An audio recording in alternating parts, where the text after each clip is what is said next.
ইতালির ডিক্রেটো ফ্লুসি 2026 এর অধীনে ইতিমধ্যেই বিভিন্ন প্রিফেকচুরা বা স্পোর্টেলো ইউনিকো পার ল ইমিগ্রাজিওনে এসইউআই আবেদনগুলো যাচাই বাছাই করে নুল্লা ওস্তা বা কাজের অনুমতিপত্র ইস্যু করা শুরু করেছে। বিশেষ করে জানুয়ারি ও ফেব্রুয়ারির ক্লিক ডের পর থেকে সিজনাল, কৃষি ও পর্যটন এবং নন সিজনাল বা স্পন্সর ভিসার নুল্লা ওস্তা আসার গতি বেড়েছে। ইতালির বেশ কিছু নির্দিষ্ট অঞ্চলে এবং শহরে এখন দ্রুত নুল্লা ওস্তা বের হচ্ছে। নিচে প্রধান শহর ও প্রভিন্সগুলোর তালিকা দেওয়া হলো। 1. কৃষি বা সিজনাল খাতের শীর্ষ শহরসমূহ। কৃষি খাতের অ্যাগ্রিকালচারের জন্য যে সমস্ত অঞ্চলে প্রচুর খামার বা চাষাবাদ রয়েছে সেসব প্রভিন্স থেকে সবসময় দ্রুত ও বেশি পরিমাণে নুল্লা ওস্তা ইস্যু হয়। লাতিনা বাংলাদেশিদের জন্য সবচেয়ে পরিচিত এবং অন্যতম দ্রুত গতিতে নুল্লা ওস্তা ইস্যুকারী শহর। সালের্নো দক্ষিণ ইতালির এই অঞ্চলে প্রতি বছরই বিপুল সংখ্যক নুল্লা ওস্তা প্রসেস হয়। ভেরোনা উত্তর ইতালির এই কৃষিপ্রধান অঞ্চলেও সিজনাল কাজের অনুমতি দ্রুত মিলছে। ফোজিয়া কৃষিকাজের জন্য আরেকটি অন্যতম বড় হাব। 2. পর্যটন ও সেবা খাতের শীর্ষ শহরসমূহ।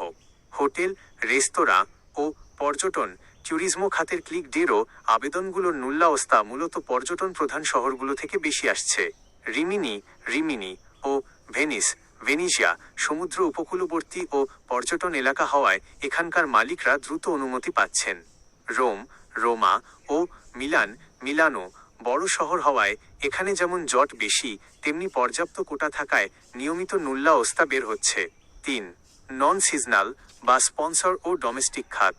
লাভোরো সুবর্দিনাতো এবং বাসাবাড়ির কাজের বাদান্তি নুল্লা ওস্তাগুলো সাধারণত ইতালির শিল্পাঞ্চল এবং বড় শহরগুলো থেকে বেশি ইস্যু হচ্ছে।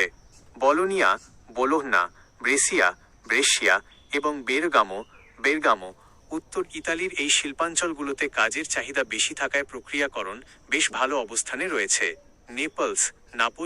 নাপোলি এই অঞ্চলেও নন সিজনাল এবং ডোমেস্টিক খাতের ভালো আপডেট পাওয়া যাচ্ছে। জরুরি কিছু পরামর্শ। মালিকের পেক ইমেইল চেক করুন। নুল্লা ওস্তা কোনো দালাল বা এজেন্সির কাছে সরাসরি আসে না। এটি ইস্যু হওয়া মাত্রই ইতালির নিয়োগকর্তার এমপ্লয়ার অফিসিয়াল পিক সার্টিফাইড ইমেল বা আলি পোর্টাল এএলআই এ চলে আসে। তাই আপনার মালিক বা লয়ারকে বলুন নিয়মিত ইমেইল চেক করতে। দালালের খপ্পর থেকে সাবধান। নুল্লা ওস্তা এসেছে বলে ভুয়ো কাগজ দেখিয়ে টাকা দাবি করার ঘটনা অহরহ ঘটছে। তাই কাগজ হাতে পাওয়ার পর সেটি আসল কিনা তা বিশ্বস্ত লয়ার বা সোর্স দিয়ে যাচাই করে নেওয়া বুদ্ধিমানের কাজ হবে। Visa appointment.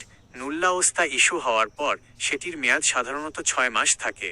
তাই হাতে পাওয়ার সাথে সাথেই ঢাকায় ভিএফএস গ্লোবালের মাধ্যমে ভিসার জন্য আবেদন করার প্রস্তুতি নিন।